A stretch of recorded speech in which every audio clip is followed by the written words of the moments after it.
Okay, welcome everybody. This is episode number 7 of the Work with What You Got podcast. My name is Devin, aka Dina Chaitanya.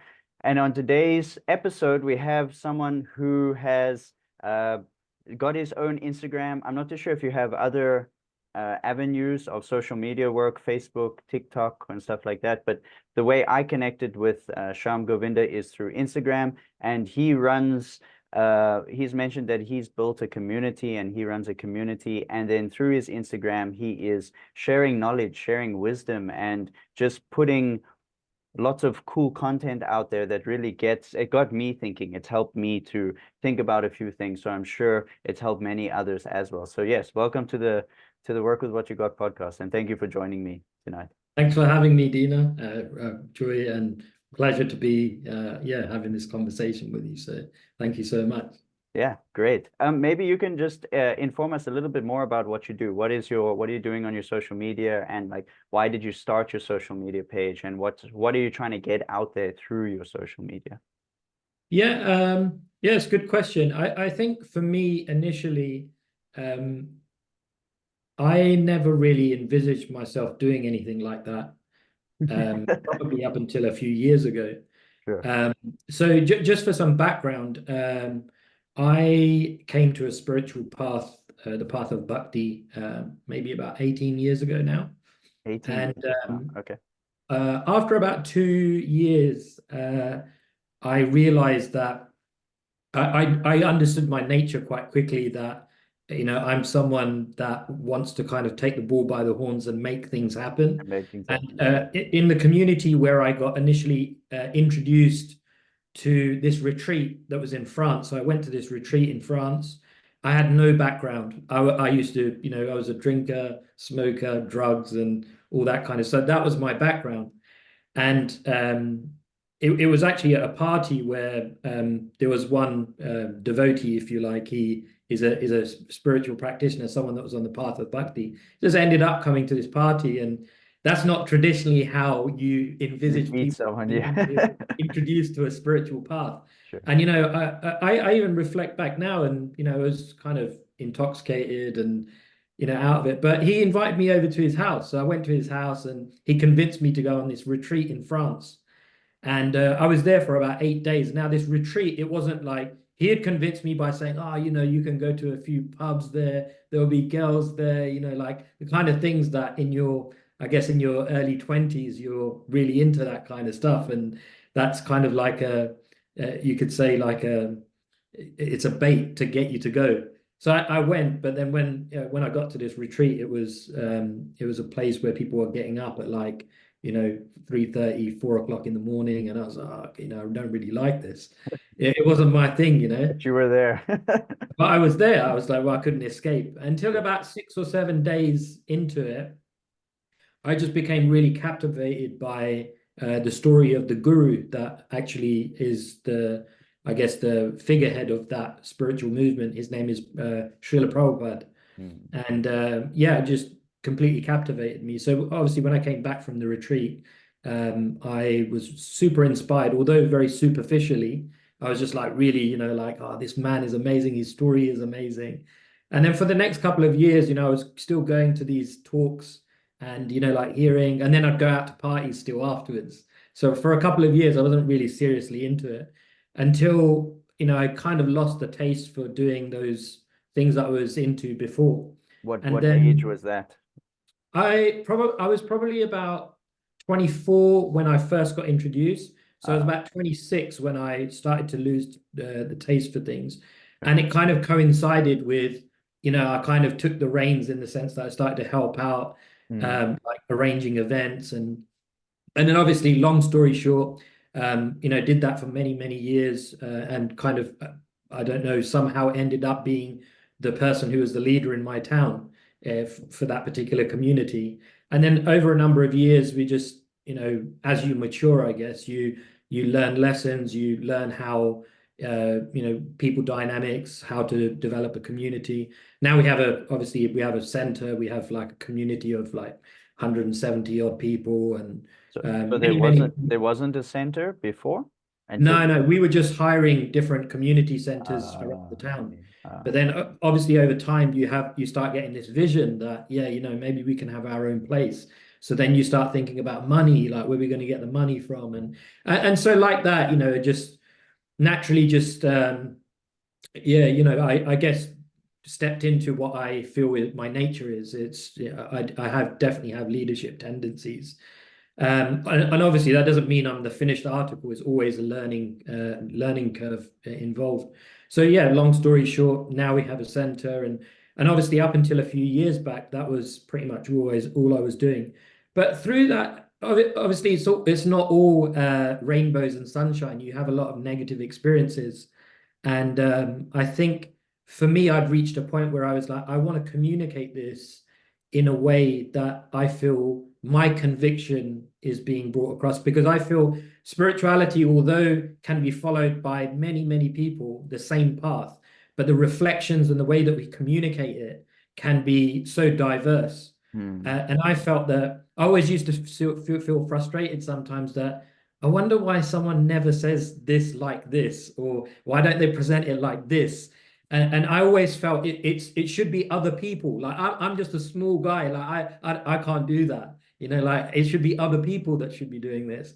And then it got to a point where I was like, I just post something. And I'll it do and it actually started because my uncle actually passed away, Oh, and it was during COVID. And I did because obviously he's from a Hindu background, not following the same path that I do, but from a Hindu background. And because there were no priests able to travel at that time, I had to do the ceremony at the crematorium.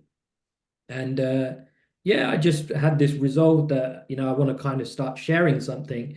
It started around that time. So I started sharing like longer content, like 3, 4 minute videos on YouTube that were just narrated. And then I added like different, like B-roll footage all over it. mm, And then that's how it started. And then obviously I started to post on Instagram, short snippets of quotes and things like that.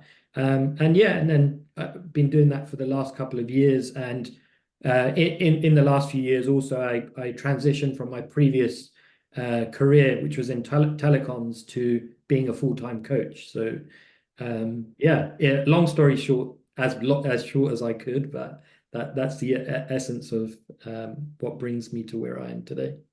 that's interesting. And so I just want to go back to the beginning of the story a little bit and just when you say you joined the movement, the spiritual community there, did you join, was there an option to join and become like a full-time monk, or because there wasn't a set place to join that everyone had to stay in their own sort of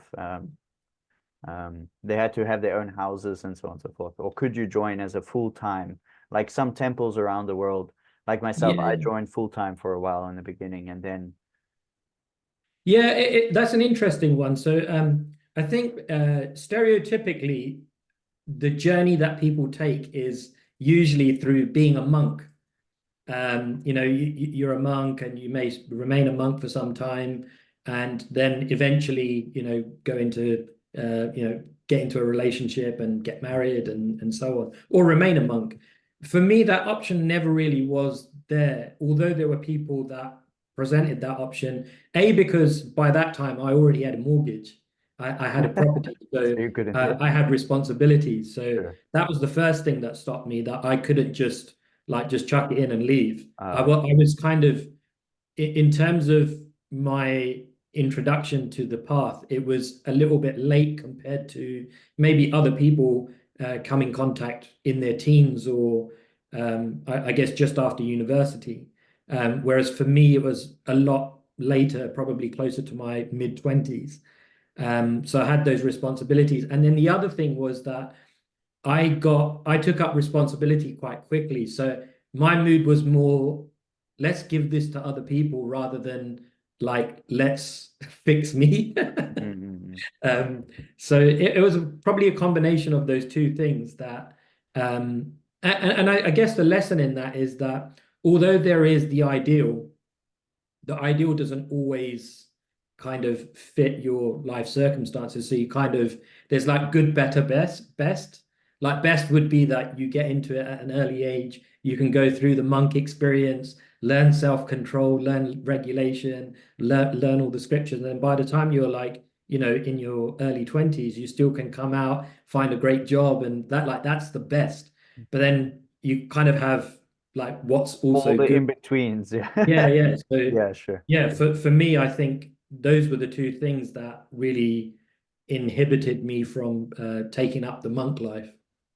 But what's interesting now, I get this question a lot is that can you still practice your spiritual path even though you're not a monk? Because when I tell people that I was a monk and then I stopped being a monk, a full-time monk, they're like, "Oh, so you stopped everything?" And I said, no, I didn't stop everything. I just stopped living in the temple full time. I realized through my experience of being in the temple full time that I am more akin to living outside the temple. That going into the temple made me realize I needed to go back, Yeah, because yeah. that's just my nature. When I was in the temple, I had a hard time. I did it for a year full time, but I had a hard time after that surrendering to being a full time monk. And so I decided that I would be a part-time monk. So I'd live in the temple and work and pay some rent and still follow the program according to whatever the authorities at the time asked of me, or at least try my best to do it. And yeah, so it's interesting that you brought that up. And yeah, maybe you can share a bit about your experience of practicing something spiritual while still being, sort of engrossed in everyday normal life. Like, what was that like for you? Yeah. Yeah, it's a really interesting thing, actually. I mean, I was going to try and avoid mentioning the person, but I think you'll guess who this person is. Sure. Really, really famous. Oh, yeah. Yes.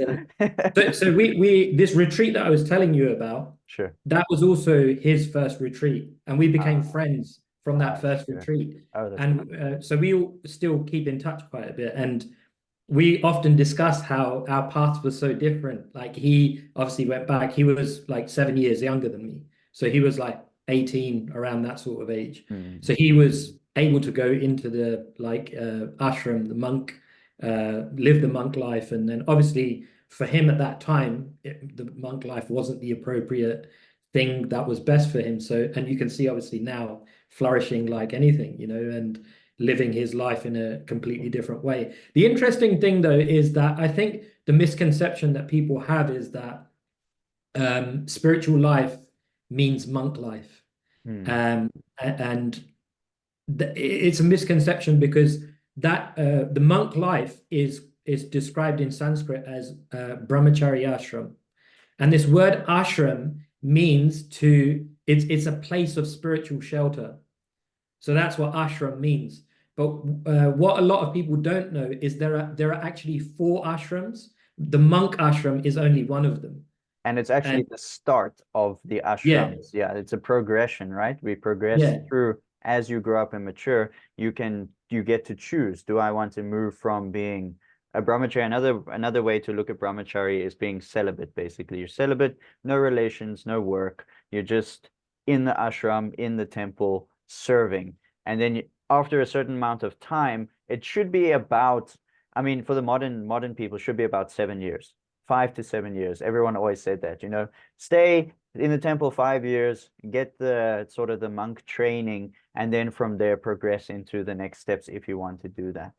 yeah. Yeah, and then you get all the other steps after that follow, which is you can have a relationship, house, so on and so forth. And yeah. Yeah, exactly. Yeah. So like that's a lot of people's misconception is that if you become spiritual, you give up everything Mm. because it's all based on this misconception that Of spiritual life Buddhism, is right? monk That's where life. everybody gets it from. It's like this Buddhist idea of what a monk is. Like you have Yeah, to live yeah, in a yeah. monastery in the middle of the mountains, in the middle of nowhere, and never see the world.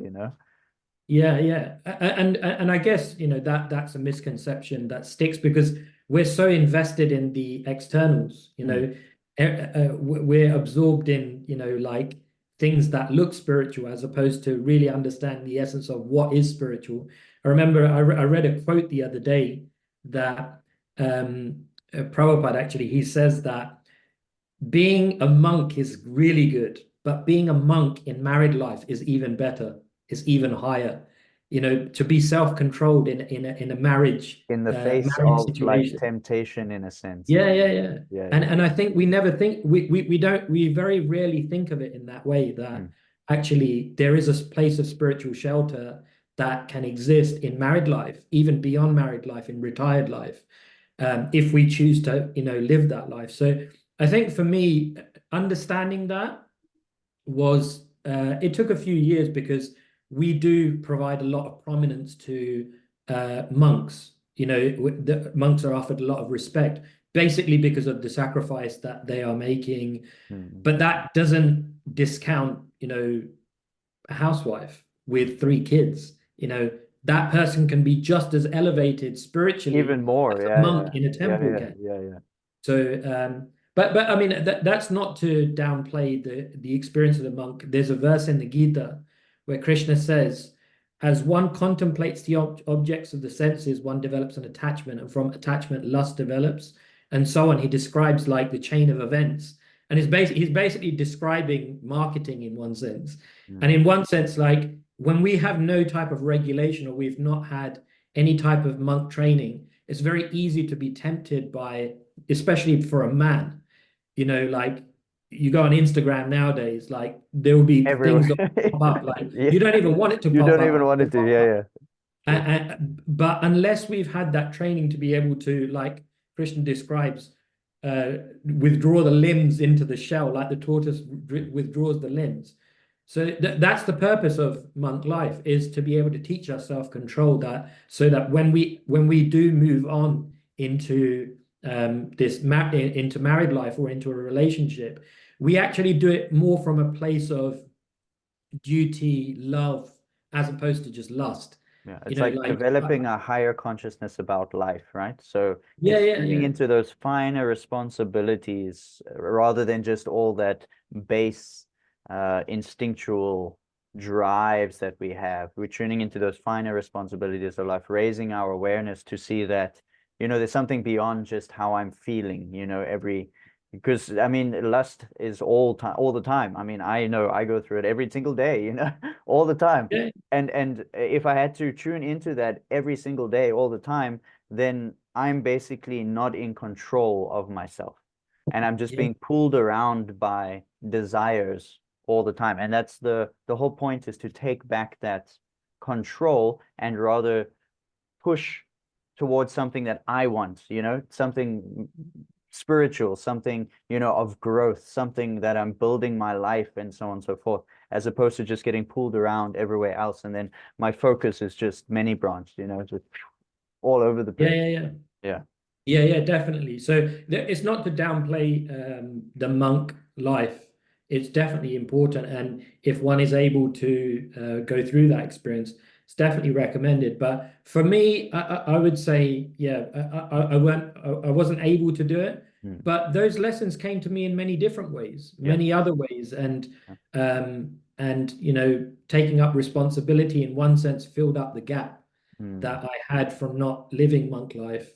um, yeah, it's obviously it's recommended, but it may not be something that everyone can do. But there are other options that we can take up. So, And that can um, still get you to the same place. I mean, I know of I mean, yeah, some of my spiritual God family, there's one person in particular who he never entered the ashram other than being in a relationship, because he joined while he was in a relationship. He started his spiritual life in a relationship, and he is I mean, I consider him to be quite elevated. I mean, he's taken on so much responsibility and he does so much, and yeah, he's helped many, many, many devotees in a lot of ways, and myself included. And um yeah, I mean, he never once stayed in the temple, like unless it was for like a night or two, because he was busy with something or whatever. But he never stayed. He never became a full-time monk in you know the common sense of the word, or whatever that phrase is. So it's just interesting that you can still have a spiritual life and you can still make your life successful materially as well, and practice something spiritual, which is great. yeah, it's a really important point you just raised there, because I think, look, we were mentioning this before, is that we have such an obsession with the externals. Mm. Like just because somebody looks a certain way, we have to really get to the essence of, like, who is this person? Regardless of how they dress or whether they look like a monk or not, like, we can quite often miss quite elevated people that we can learn from Mm. simply because we've kind of written them off by how they look externally. There's a really nice, probably my favorite quote from Jane Austen. She says that when a man sees a beautiful woman, he automatically attributes all good qualities to her. So in the same way, like we also do that. We might see someone and be like, oh wow, look at that person. They look so spiritual. Or But like, wow, actually, they're sometimes we can get famous. let. They must know everything, you know? Yeah, yeah, yeah, yeah. Yeah, yeah. So I think that we have to really understand what it means to have some type of spiritual integrity and Mm. substance, that we really get to the heart of who people are. And in spiritual culture, you get to know a person not by looking at them. You get to know them by hearing the words that come out of their mouth, like, and yeah, that their realizations. And I think when we practice that type of dynamic in relationships, we we really move beyond the externals and are able to, yeah, like, meet people and connect with people that we may not have been able to, because if we have this superficial understanding of this is what a spiritual person looks like, then yeah, we're going to miss a lot of people. And obviously the example that you just gave of that person who's not lived as a monk, you would have completely missed that person's, valuable friendship and guidance. Mm. Yeah. And yeah, so I wanted to bring the conversation just back a little bit. So you went to this retreat, you forgot about spiritual things for a while, or you were in tune, but you were out of tune at the same time. And then you started to take it a bit more seriously. And then eventually you said, when I spoke to you offline, you mentioned that you had started your own community. So Mm. you bought a center, and how long did that take? I mean, what was the process to getting that, and what did you go through? And yeah. So yeah, I would say around 2009. Um, because obviously, when I first got introduced, there were people who were practicing locally, but it wasn't. It was kind of like disjointed. Things would happen, but it wasn't anything that organized. So from about 2009, I kind of like took the reins, if you like. That's where, I started organizing things based on, my ideas, my organization, and things like that. So in the beginning, there wasn't much help. So it was just arranging the programs, arranging a speaker to come and speak to people and give discourses on different topics.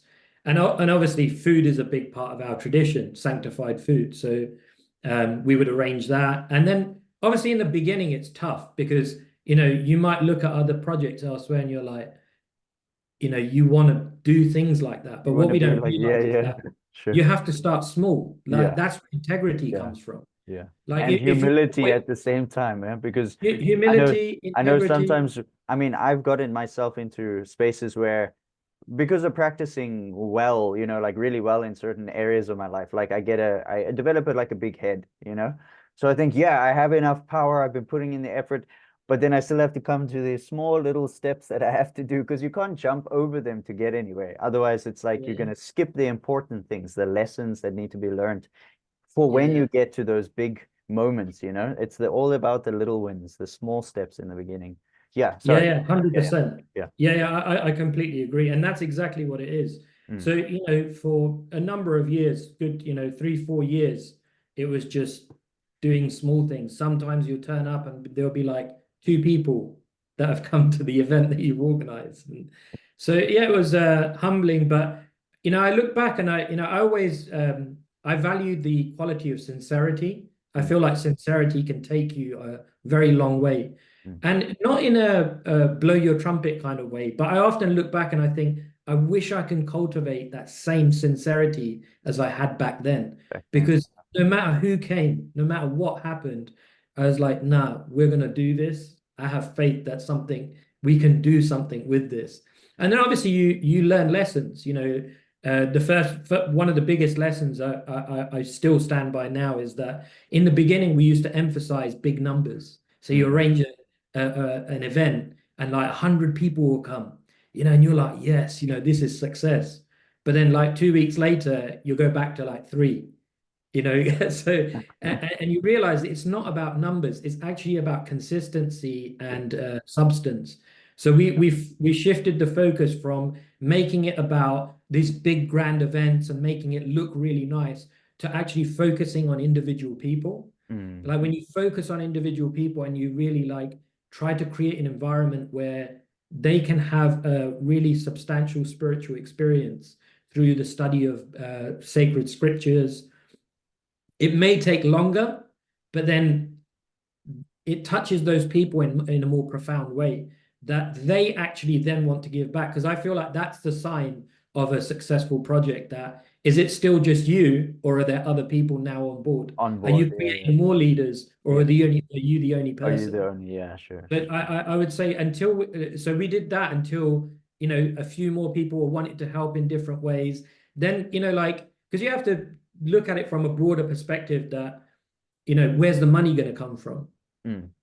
You And know, if you so don't have then, it, like, yeah, like yeah, because it costs money, yeah, so yeah, sure. then obviously, people started to come and because you're investing in them and you're not asking for anything in return. Mm. People naturally feel, I want to give I something. want to give, yeah. So like that, we started to, obviously save up a little bit of money, and, lo and behold, we had the opportunity to lease a space.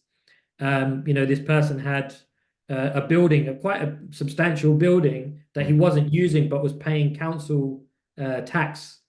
So because we're a charity, he said, you take the building, and I'll give it to you rent free as long as you pay the tax. Mm. But we obviously knew that we don't pay tax as a charity, so we had the building for free pretty much for the first couple of years, and then we had enough money to then go and pay for the building, and so and a lot of it is to do with people. You just connect with people. If they feel inspired, you can kind of like guide them in a way where they're engaging according to their nature, their skills, what they're comfortable with doing.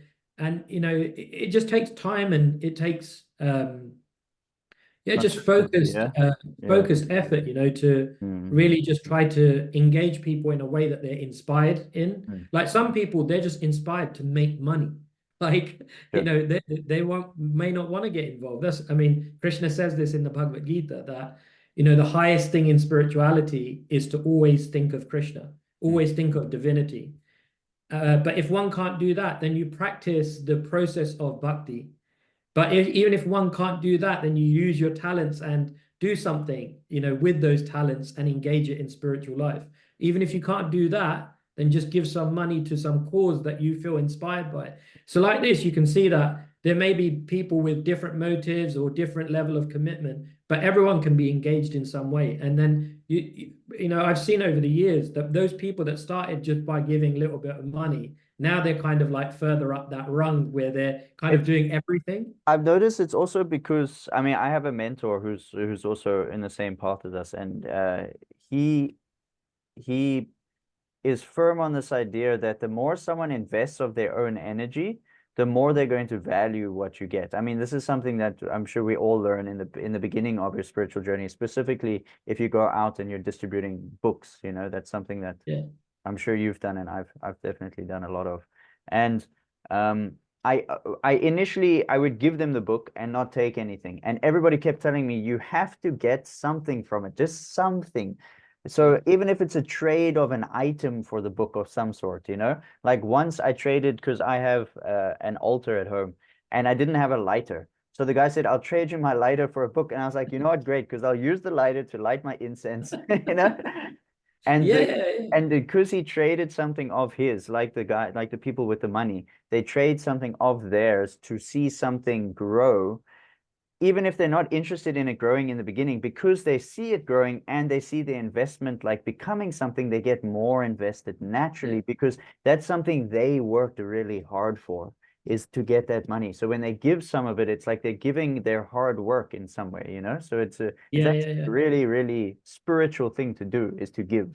If you Yeah. make money to give, yeah, yeah. Yeah, 100. It's a great example, and I think the reason why I mentioned that is because in the beginning I had a very superficial understanding, and I think this can be quite a dangerous thing in spiritual communities where we're trying to share spirituality, but we treat people as though we're going to put them through a conveyor belt.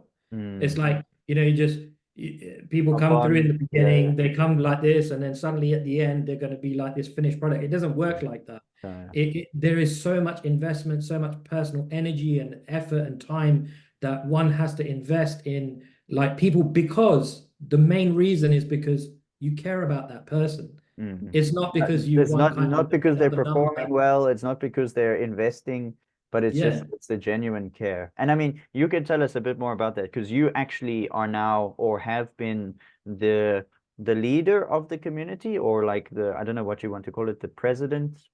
I don't know. Yeah, I mean, yeah, in one sense, yeah. But Yeah, I mean, although I don't like to say that because it makes me sound kind of like a bit like, yeah, I'm leader.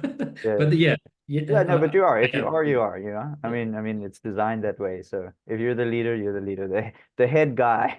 yeah. Yeah, so Yeah, I mean, I mean, we have an amazing team, but leadership is just a part of one of those principles that some people just have that nature where I just look at it. Yeah, that is my nature. That's what I've been bestowed with in this life. I just have to engage that's your it those are in your the right way skills, with right? Yeah, integrity yeah, yeah. to care for, to nurture, to bring people together. Like I know that not in an obnoxious, arrogant way. I know that that is my nature. Hmm. So I should just engage that in the proper way. And of course, it can be engaged in a lower way as well. So I have to be, Because there's we so have many to be really leaders. I vigilant. mean, if we look on social media nowadays, I mean, I don't know if you're linked into like Andrew Tate's and Mm. all of those types of guys. And I'm not saying that all of what they say is wrong, but just the way that they're directing their life. They do give some information which is useful, but what they're aiming their life at is ultimately at the end of the day very temporary. They're going Yeah. after the cars, the big businesses, the money, the lots of women not having, like one wife or one woman in their life. They're going for like multiple, and that's how they live their everyday life. And again, I'm not saying that everything they say is wrong, but oh, not wrong, but like there's just you can see the difference between someone who is trying to help themselves spiritually grow and help others spiritually grow, and then someone who's just trying to help uh themselves grow, basically. There's a big difference in that. And they are helping people, but they are just helping people to get more material things at the end of the day. And Yeah, yeah, yeah. there's only so much you can get out of that. There's only so much satisfaction. There's only so much meaning you can take from having so much money and so on and so forth at the end of the day. The real thing Yeah, comes it's down to true. the spiritual awakening of each individual person that you're connected with. And if that can take place through your loving exchange or your connection or your care, then that's worth way more than them just being a very successful businessman, you know? Yeah, I think a couple of things. So the first point that you made, there's a statement that's made that an intelligent person will accept valuable jewels even from a dirty place. Mm, So, it's like, yeah, you're right. Sometimes these people, they share valuable information that's really important. But I think the one thing we have to realize is that why are some of these people so popular is because usually they speak about the lowest common denominator. And that lowest common denominator is that people want to have money, men want to have women, they want to have like everything that those people are speaking about. They want those things, but the problem is that us people on the ground that are listening to these people following their advice, it's great. Some of those things might work, mm, but then the question still remains, like you said, it's temporary. So mm. then what is beyond that? Like even if you get all those things, you're still going to get to like 80, 90 years old if you're lucky and have an old body and pass away. So And like but that, through that, you'll also encounter your body's gonna like get hurt, you're gonna get sick, yeah, and I mean, how much money is gonna save you at the end of the day? I mean, if you get cancer, you got cancer, man. Like it's gonna yeah. happen. Like there's no way around that. And all the money in the world can help you, and it could take it away. But then, who knows what's gonna happen after that? So Yeah. yeah. But that's why we say, isn't it, that spiritual life isn't for everyone. it's only for those that have kind of been exhausted of material life. Yeah, we're You're still tired of invested in it. material life. Go and follow all these people. Yeah, You'll probably get what they're promising yeah, you. Like yeah, maybe, maybe not. yeah. But if you got to a point where you've actually, I mean, just it doesn't take a genius to figure it out. Like just look around. Look at famous people that have everything that you have. All the statements that come from the rich and famous. They, so many, I think Jim Carrey makes a statement. He says that, I wish everyone could be rich and famous so they'll realize that it's not the answer. Yeah, exactly. And I think, the truth is that when you have been invested in spiritual life for a certain amount of time, you realize that it's such a powerful jewel. It's such a precious jewel, but most people are looking for like gold and silver. They're not looking for that precious jewel. Mm. Life is so fragile. It's so fragile. We don't realize the precious opportunity that we have to be born in a human body, to be able to have the faculties, to be able to question all these things.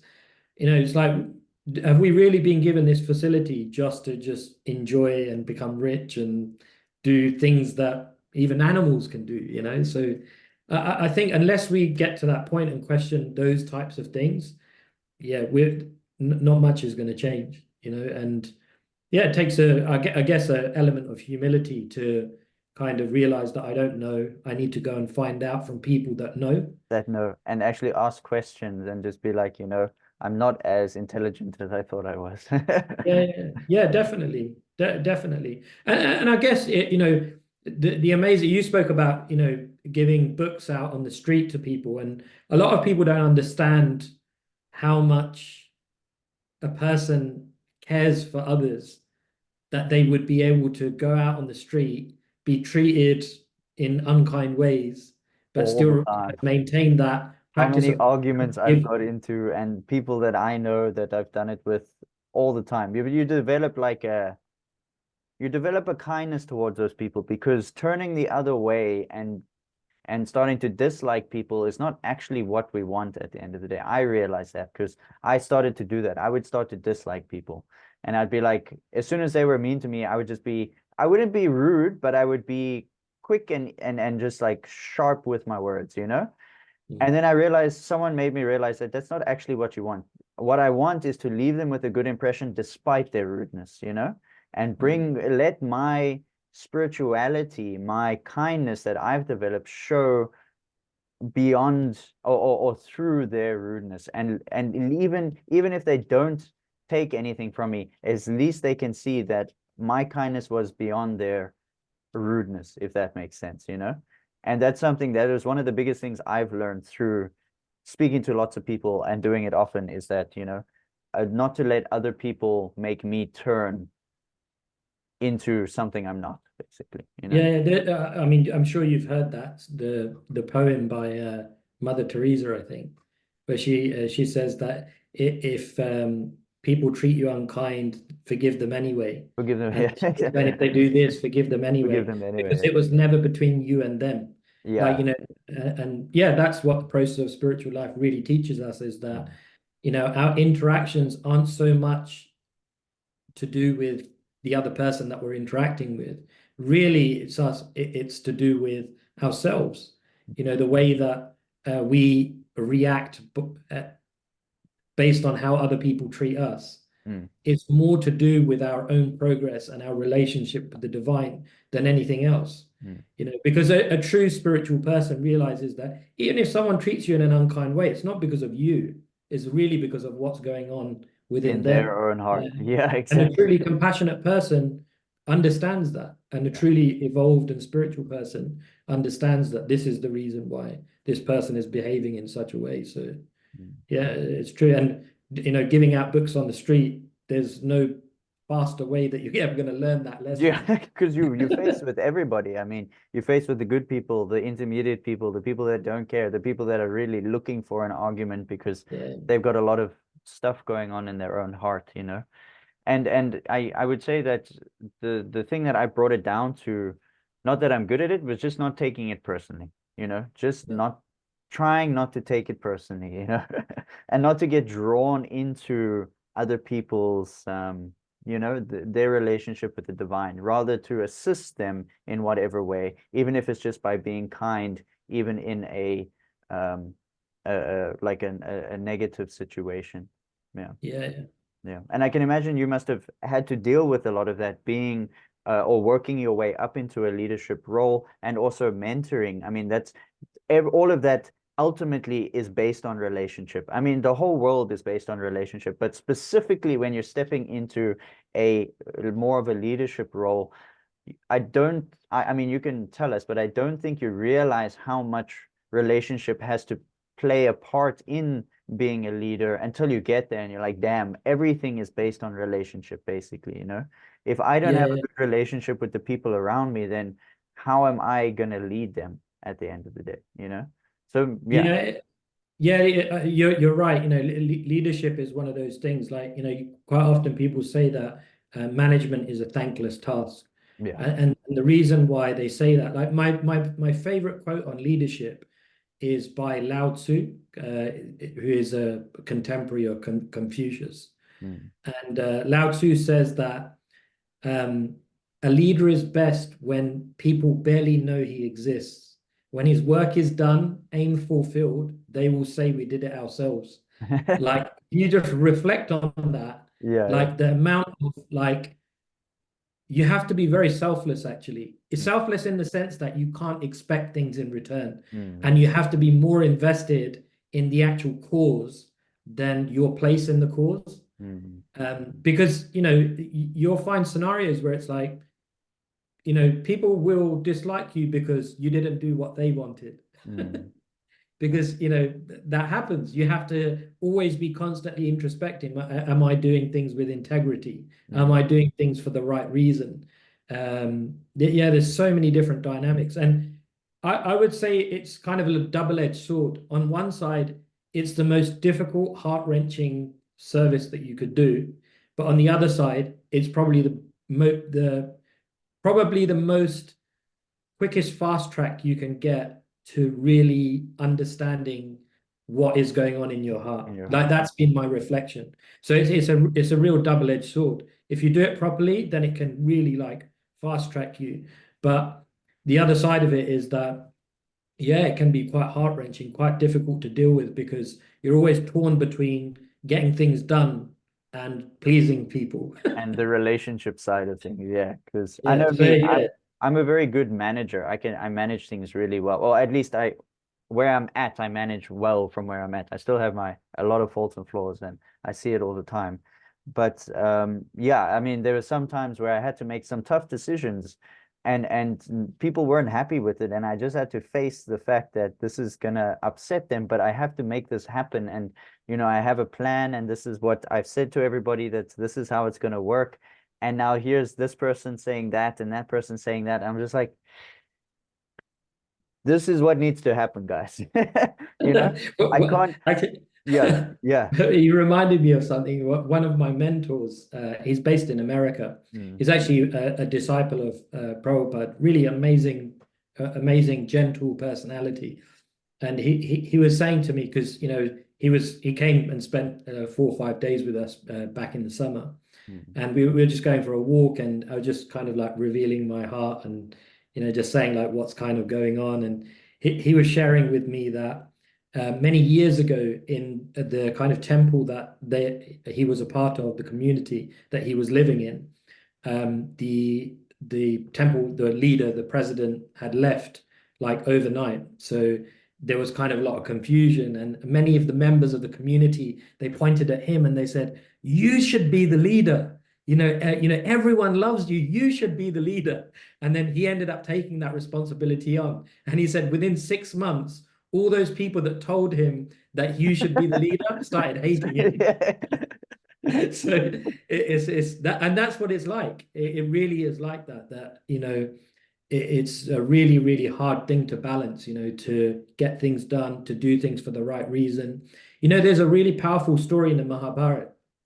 So Mahabharat, Maha means great for the, I'm sure you know this, but for the Sure, listeners, sure, yeah. and Bharat is the ancient name for India, which was named after a king. This king was so great that the whole country was named after him. Um, so this King Bharat, he had so much integrity as a leader that he had 11 sons. And when the time came to appoint the heir to the throne, he never picked any of his 11 sons because he felt that none of them were qualified to take the position of the king. And he picked someone else that wasn't his relative.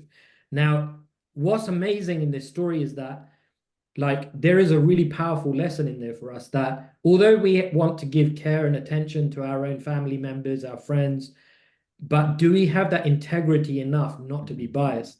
Like Mm. such a powerful lesson. And I think that's one of the problems we have in communities is that we don't have that ability. We don't have that ability to be Yeah, yeah. impartial, Unbiased. Yeah, yeah. you know. You're putting the good of the community over your own Yeah, yeah. opinion. Yeah, yeah. And that's hard. Yeah. Yeah, because I guess in those days, it should be this case now, but especially in those days, the kings genuinely thought like that. Their family wasn't just the three or four sons that they may have. Their family was the millions of people that were their dependents. So, you know, they had this higher consciousness that although they may have their direct offspring, really they were responsible for the entire population. And I think that's what a powerful lesson actually for even leaders of this age, that if we had leaders that thought with that type of consciousness, imagine how different the world would be. Mm. Of course a very difficult thing to cultivate that type of consciousness, but it's at least an ideal that we can at least aspire to, even And on a also, small. and also, like, look at our leaders and say, are they aspiring for that? Because if they aren't, then we as the people need to make better choices in leaders. Because people, I don't think, I mean, I'm not speaking for everybody, but for myself, I just see that I think people forget that we hold the power at the end of the day. Mm, If we collectively don't want something to happen, we can make it not happen because 30,000 or 30 million people versus one leader, there's no like there's no yeah, no chance that the leader has to stay there. I mean, if we yeah, decide this needs to change, then we all work together to make it change, then boom, we make it change. The leader can't do it. It's one person versus 30 million. yeah, yeah, Look at the numbers. Yeah. I agree 100%. I mean, yeah, it's very difficult to implement those Mm-mm. kind of things now, but yeah, we just don't have, culture has kind of declined a lot in Declined. the Yeah, modern yeah. age. We don't have culture where we realize that there's a need for good guidance. There's a need for guidance from self-controlled, saintly personalities. Like we just don't have that type of culture remaining. The difference was in those ages, even the king, they would have good counsel And they would from also be saintly self-controlled personalities. and also being Yeah, practicing yeah, spiritual life. So it's not like they were just the king. They were also yeah, yeah, practicing every single day. I mean, there were some kings where I forget the name now of the specific king, but all he did was worship. All he did was do his offerings, and the whole kingdom just worked so perfectly. And he was just perfectly engaged in his offerings every single day, and everything ran really nicely.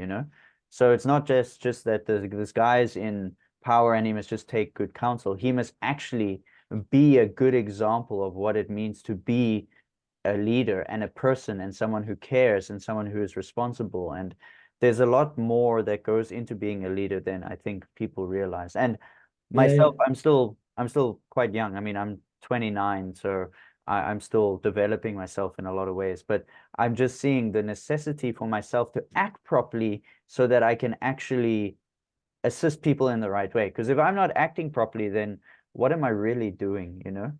And I think that's the difference between people who are following like your famous social media stars now, and then people who are actually following people who are acting well properly and being a leader, is that the people who are famous aren't necessarily entirely acting 100% properly at the end of the day.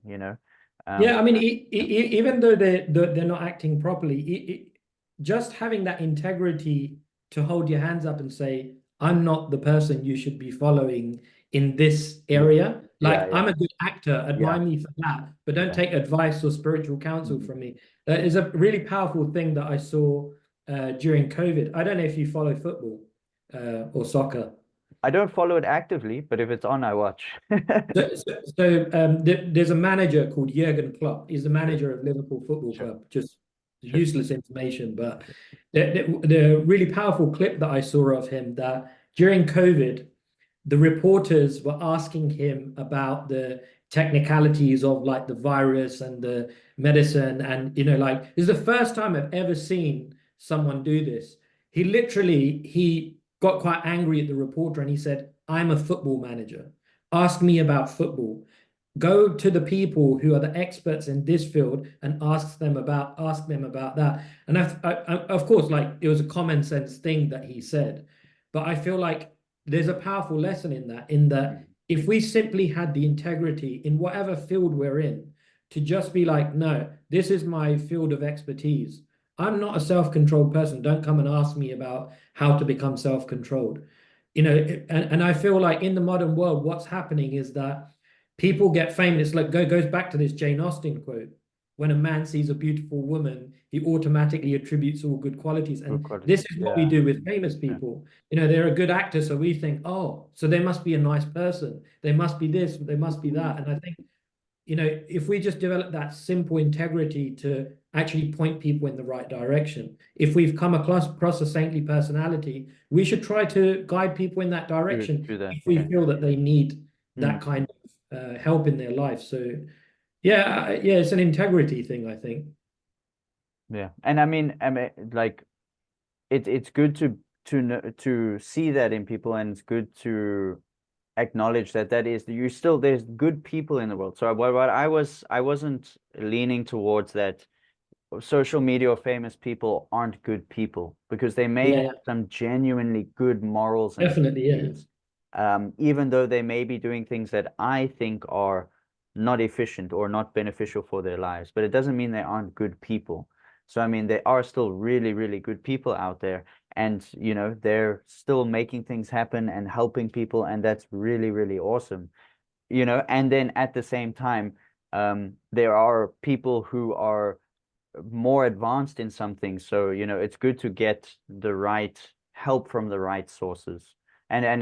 From me, I was also, because I also do social media. So I was made very aware very soon that it's good to draw my information from the right people. I don't want to be putting people on pedestals who are not entirely encompassing what I would see as a good, healthy set of morals and values. I can take Yeah, the lessons from them, and I can reword them and use them and say something along the lines of what they said, but just to be aware that, to just draw my information from the right places so that I can I can link people to healthy sources of, at least in my yeah. opinion, what a good leader is, or what a good healthy lifestyle is like, and so on and so forth. Because Yeah, there's a principle in race horsing, mm, race horse racing, sorry. horse racing, Uh, race horsing. race horsing, yeah, horse racing. In horse racing, they have a principle called horses for courses. So for particular, one course, they would use a particular type of horse. In a different course, they would change the horse so that it suits that particular type of course. And what you just described, and I really believe in this principle that each of us individually, we should have different mentors, teachers, guides, gurus in various aspects of our life. Mm, So, like, yeah, if we're an aspiring actor, by all means, have an actor as your mentor, but then that's just one aspect of your life, your vocation. But then what about the spiritual aspect of your life? Where is that guidance coming from? It can't be coming from the actor unless the actor embodies those virtues. yeah, as well, unless they're like Health, yeah, yeah, yeah, like your physical health, like that yeah. would be another person that Mhm. you can learn from. That I think sometimes we get so caught up on this personality cult that I want to be everything that this person is, but we don't know everything about that person. All you know about that person is that they were in these movies and they're a great actor, or they played for this football club and they're great at football. It's like we don't know that much about them. So I think, yeah, it's just a case of maturity and common sense that we want to align with the right people, and it's okay to have multiple teachers. Yeah. And yeah, because I mean, if you think about, I mean, I like to do a lot of things. So like again, if I'm just drawing my inspiration from just one source, I'm like depleting that source of everything, you know? Whereas if I have a lot of, maybe it's just me though, where if I have a lot of different places of inspiration, but I'm still aware of what my values are and where my integrity lies and what my morals are, then I can draw from those people, and then still I can turn it into something, spiritual at the end of the day, or something along those lines, I won't get too absorbed in that life where now I'm trying to now become a man who has 20 wives and smokes cigars, because that's not actually what I want. What I want is to be more spiritual and so on and so forth. But that doesn't mean I can't take inspiration from someone like I was referring to Andrew Tate, who has a very Yeah, good yeah, work ethic. He has a very straightforward, very epic way to think about how to get things done, because it's all the same at the end of the day. The consistency, the effort, the hard work, you have to yeah, put yeah. that into your business just as much as you have to put that into your spiritual life. And it's an everyday thing, and you have to work hard at it, because otherwise, how's anything going to happen? I mean, Yeah, yeah, definitely. yeah, it's the same. The formula is the same. And I'm so glad we came back to this, because I wanted to bring it up. But the formula is the same for everybody. It's just applied in different aspects of life. So just as I said, the formula to become successful in your spiritual life is the same as the formula for your business in Yeah, yeah. in the general sense. It's the consistency, hard work, the effort, Determination. the Yeah, yeah. determination,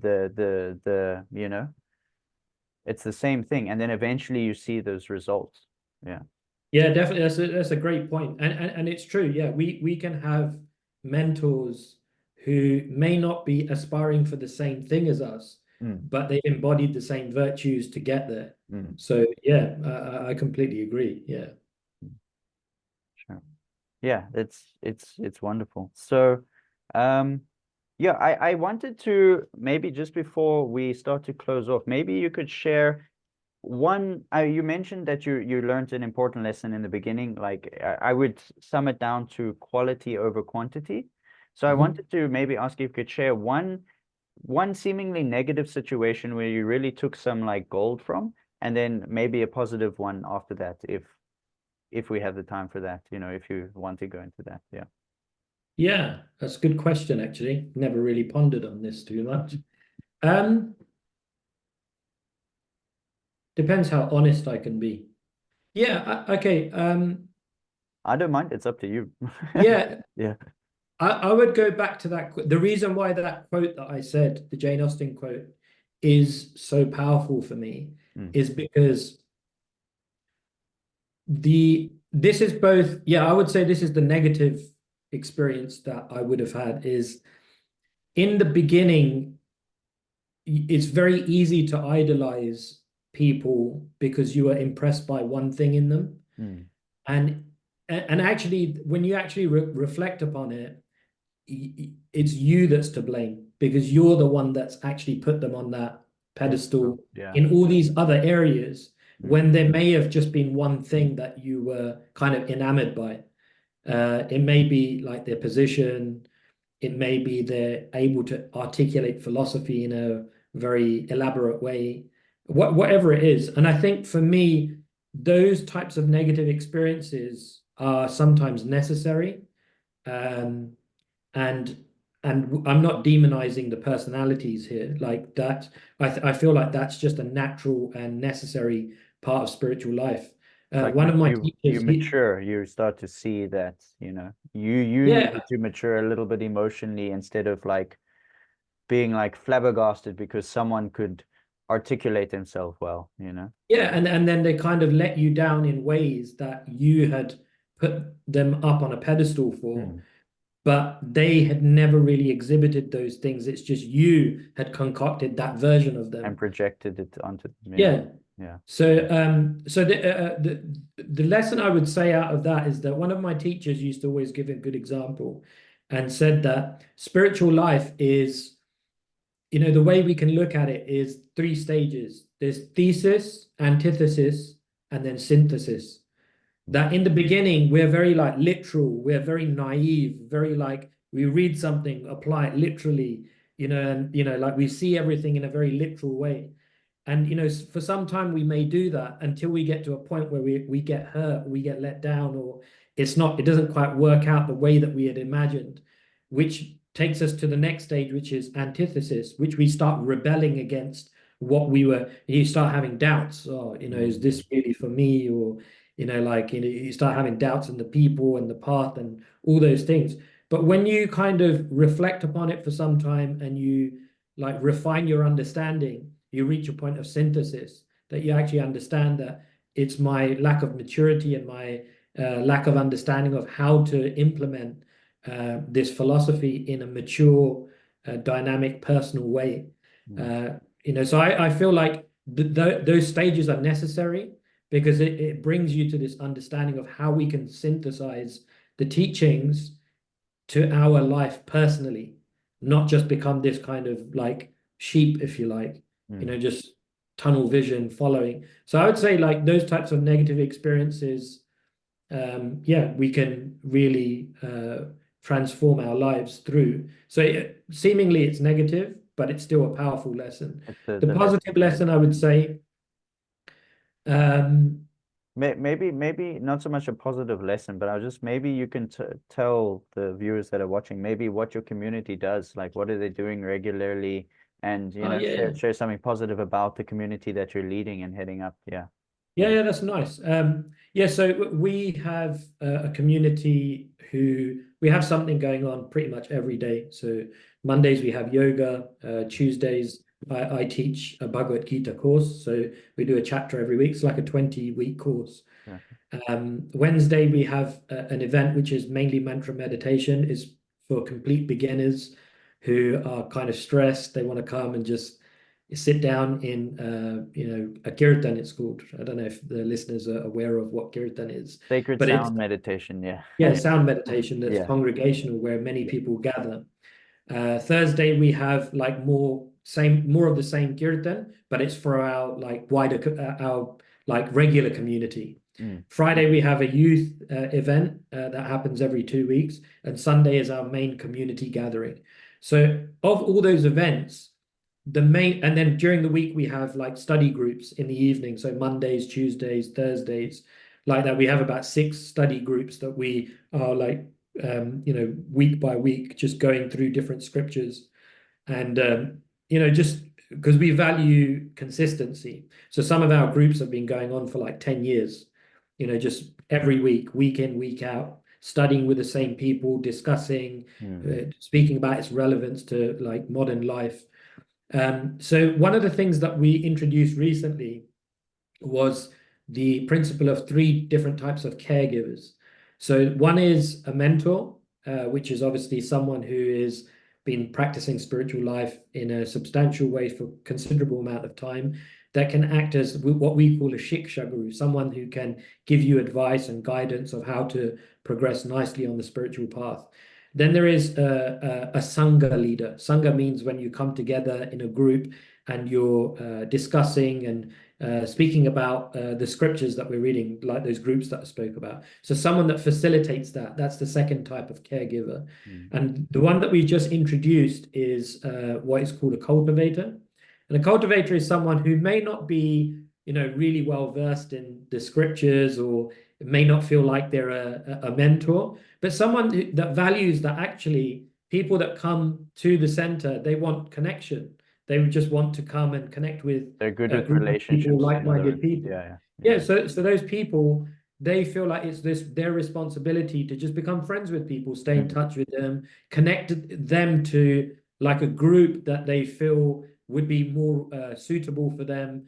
And like this, you have like a system of care that's more organic and authentic, as opposed to just, we're just coming here to study. Mm. Because the truth is, spiritual life is both. Yeah, you have to put in the effort to study, but there's also the social aspect of like, if you're friends with someone, you help them with the practical aspects of their life. If they're going through Yeah. difficulties, like people need help. Like we're Yeah. friends. We're not just here Yeah. to, like superficially understand the scriptures. Like, life is a journey where we need the help of the people that really care for us. And so we're trying to create this culture that it has that balance, that we are practically able to be there, support and help others one of the things that people really struggle with now in the modern day is that I want to get married, but how do I find someone?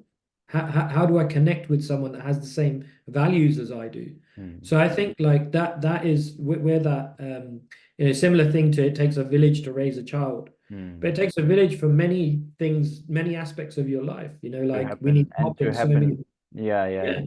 Community is we really need help in those areas. is a very healthy aspect of having of being alive, you know, because I know because I spend a lot of time by myself, and when I spend too much time by myself, I oftentimes get too much in my own head about me, you know. And then when I move into my community space again, then it often just gets pushed right in my face that, hey man, you need to chill, or you know, it's just a good reflection. And also you there's so much opportunity that comes through being connected to others, specifically on a similar frequency or wavelength. If you're on a similar frequency, then there's so much that can come through those connections that you wouldn't be able to do by yourself, that I wouldn't be able to get by myself.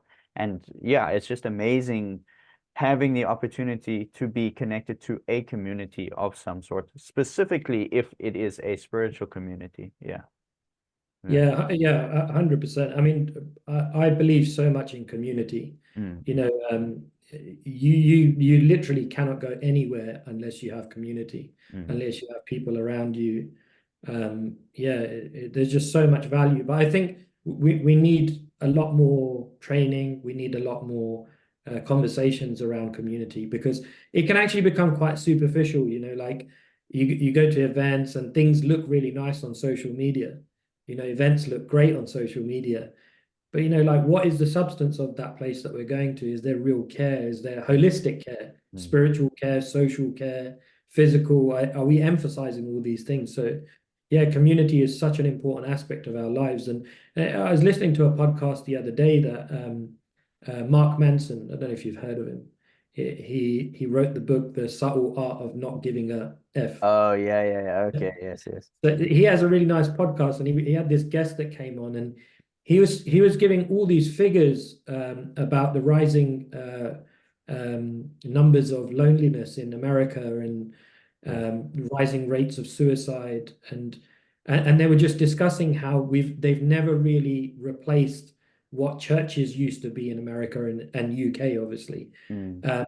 Church used to be the place, even if you're not into spirituality, it's cool. Like, but the facility that churches used to provide for people to come together as a community, it was just it solved so many of society's problems. But now many people don't go to church, so it's removed that element I of think also people, I community. mean, maybe it was around that time as well, but I feel like people have also just become a lot more superficial.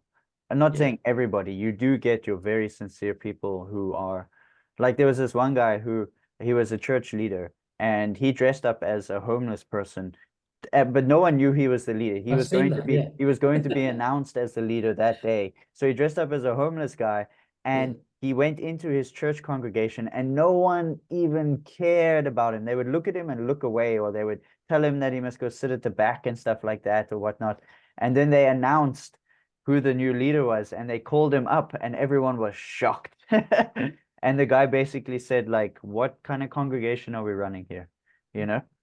And I mean, you obviously have to like there's always that balance because you do get people who come in who just want to take and they want to cause disturbance. And I mean, I'm sure you've had your experience. I've had my own experiences with that. And yeah, but yeah, you have to sort of like use your intuition a little bit, you know, and use your intelligence and have Yeah, funnily yeah, enough, I saw that yeah. video a few days ago and I loved it. I loved it. It's such a great way to. I actually did a similar thing in one of my talks once where I put up like six, not exactly the same as that, but similar principle, where I was giving a talk on the Bhagavad Gita, and there were many people in the audience who were like regulars, like they know Bhagavad Gita, and then I'd put up like 6 or 7 slides with like bogus verses, like they weren't even philosophy from the Gita. And then I And was then asking probably them like, so which one was your favorite verse teaching from the yeah. Gita? And then people were trying to decide. And then in the next slide, I said, you guys, like, why did you not speak up? Like, use your brain. Like, these are not even They're verses not even from the versus. Gita. Like, and I think it's not the same thing, but similar principle in the sense that we live such in an unconscious way. Like Prabhupada, one of my favorite things that Srila Prabhupada used to say is that he says that one should surrender with their intelligence. Don't surrender your intelligence. Yeah, yeah. Don't stop Yeah, thinking. Yeah, yeah, don't use stop your thinking. Yeah. intelligence to surrender. Yeah. Yeah. So I think, yeah, we have to become conscious and really live conscious lives. And yeah, I love that video with the I with also the did, yeah. Christian. I So appreciate yeah. it. It's also like I always use the reference of Jesus because I just find there's so much reference where Jesus would oftentimes go speak to the most unlikely people. Like he would go into the taverns and he would be speaking to the people in the taverns. He would be with them, but not like a part of what they were doing, because he would be trying to awaken something deeper within them. And I Mm. mean, he wouldn't be going necessarily just to the high profile people and speaking to them, because often those were the people who were against him. He would be going into the communities, and he would be speaking to like your average Joes or your people who have actually really suffered in life and who you wouldn't see being like a spiritual person, or someone who just is the complete opposite of what you would expect a spiritual person to look like. And those were the people he would cultivate. And yeah, I mean, it's interesting because I know myself, sometimes I just judge people, I label people, I see them and I'm just like, I'm not even going to bother speaking to this person because of whatever reason.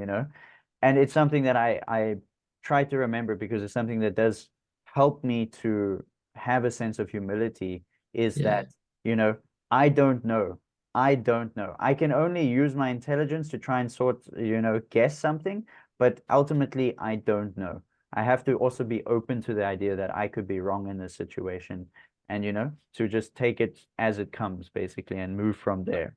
Yeah. I guess you would have probably had quite a lot of those experiences going out in the streets and giving books to people because initially you're like, oh no, that doesn't Not look that, like a yeah, yeah, person. exactly. But I started to actually go to the people that I would think I'm not going to speak to the person. And then I would consciously be like, that's the person I actually need to speak to. And the other day I went out and I was speaking to this guy, and he said, you should go and speak to the homeless people and just ask them about their lives. And Yeah. you will get so much inspiration from them sharing their life stories and where they come from. And I did that almost immediately after.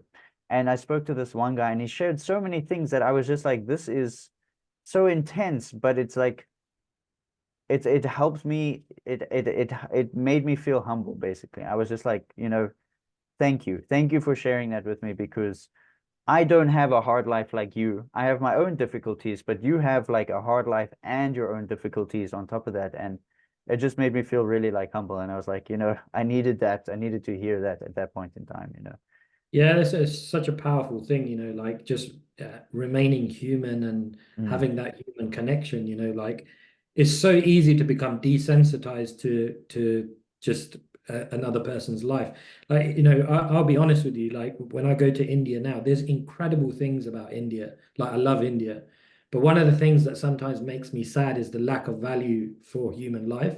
mm, Someone could be like dying on the floor and people just walk past like there's no and because there's a sheer number of like people, you can kind of understand why that happens because it's just it the happens. culture that's been Yeah. developed there. It's just like dog eat dog. Everyone's out to make money. Mm, Capitalist culture has just literally sucked the life out of people to the extent that we just don't even have empathy for like the person that in China it's the same thing. A number of times I've seen those videos where there's like a CCTV video of a car that runs over some woman or like a kid and no one just bats an eyelid. Everyone just walks off. Same, but because of the sheer number of people that are living there, people have just lost value for life. And I think, it's a good example what you said that we just have to set that example that even simply just going up to someone and having a conversation, having a conversation with a homeless person or and treating someone like a human being, mm. it's Yeah, such a it's powerful it's thing like to the do. bare minimum, but it means so Yeah. much. I mean, you could change someone's life. I've heard so many stories where where someone just said that the one person came up to me and said something and just said, hey, or like treated me like I wasn't like an anomaly on this earth. And it just changed my whole life around. It made me feel good. And I carried that memory with me for until this day. And it happened years ago, you know? And it's amazing what just those small acts of kindness can do for the world around us, you know? It's not about doing, it's oftentimes not about the big things. It's the little things that make the difference at the end of the day. It, And it really is, yeah. And I think that's what you just said there. That sums up what community is really about. Like, I often try to reflect on, how would I like to be remembered at the time of my death? Like, do I really want to be remembered for knowing like loads of philosophy and being able to give like a great class, or do I want to be remembered for being a kind person that went out of their way for like and just for made being me nice?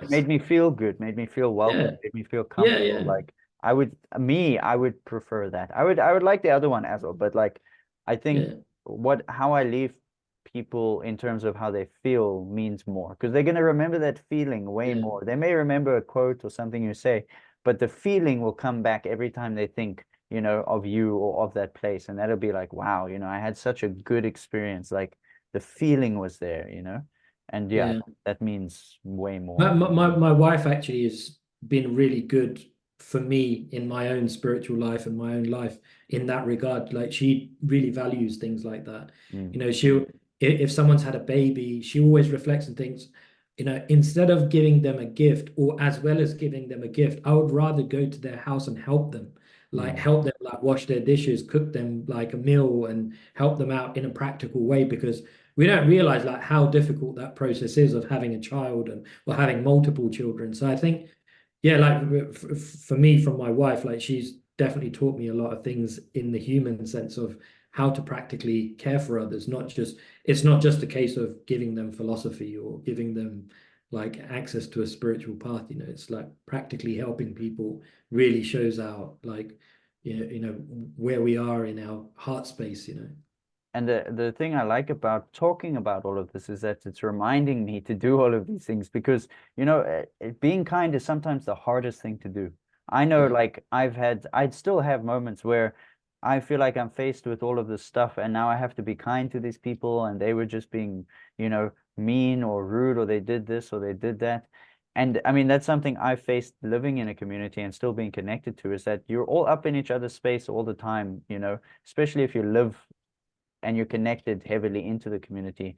It's like you're in a big family. And what happens in a family, you're going to clash, you're going to fight, you're going to argue, no matter if it's a spiritual one, if it's a normal one, you know, what. yeah, And to still remember that because, yeah, I mean, it's the hardest thing for me, it's sometimes the hardest thing to do is still remember to keep my heart open and just remember that I'm in like a family with these people. And how would I treat my family if we had to have an argument? You know, if I had to have an yeah, argument with yeah. my sister Great or with point. my mom or my dad, is just to remember that, you know, whatever, you move on, you know? Yeah, that's a really great point that, Yeah. being able to see people just as you would see your own family. Yeah. Yeah, that's a really powerful point. Yeah, definitely. It's something I learned from my friend because he's so good at this. And you know, he's like not the most people-y person. He's like very like sharp. He has sharp edges sometimes, you know, because he has his own way of things. But he also has that side of him that's super understanding, you know. So even though he may get into like a clash with someone, within a day or two, he's over it, and he's like, you know, it happens, whatever, and then he's chilled again, you know, and he's chilled with the person as well. He never really holds on to it for that long. A big clash, like you hold on to little things because he's imperfect, but it's something that I see in him a lot, and it really inspires me because I tend to hold on to things for longer, you know.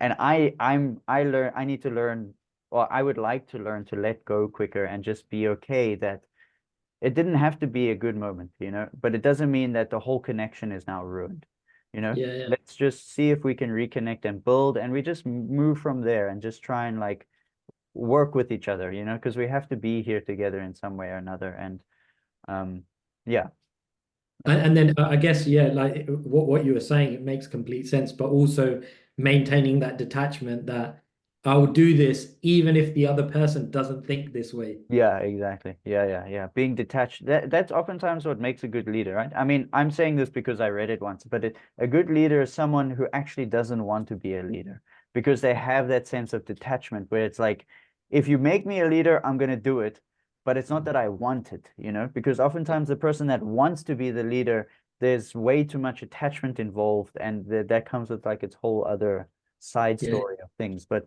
it's oftentimes a person who is like, I'll do it because I have to, not because, I necessarily want to.